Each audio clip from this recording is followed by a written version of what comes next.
আপনি খেটে খাওয়া মানুষ, আপনি টেনশনে আছেন। আমি বলছি গ্রাম ছেড়ে শহরে বেরিয়ে আসুন। আপনি যেই কাজটা করছেন ওই কাজটা যেখানে অর্থ বেশি পাওয়া যায়, যেখানে ওর দামটা বেশি দেওয়া হয়, হাতের যেই কাজটাই করেন, আমি শ্রমিকদের কথা বলছি, গ্রাম ছেড়ে শহরে বার হন।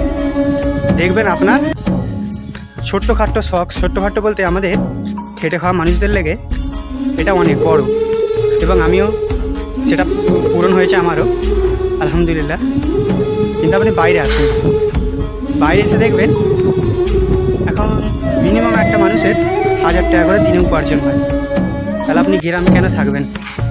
গ্রামে থাকার কোনো প্রয়োজন নেই।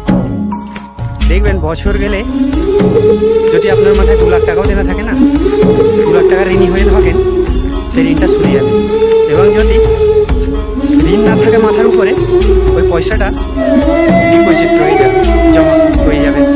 তাহলে আপনি গ্রামে পড়ে থাকলে কিচ্ছু হবে না।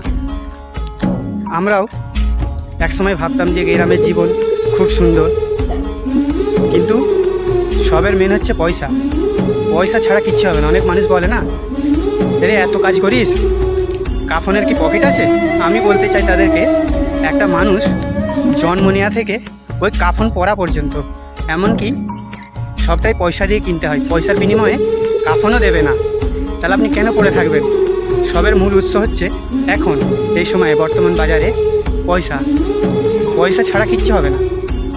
তাহলে অন্যের কথাই না ধ্যান দিয়ে আপনি শহরে আসুন। আপনি যে কাজটা করেন ওর মূল্য একমাত্র শহরে বেশি দেওয়া হয়।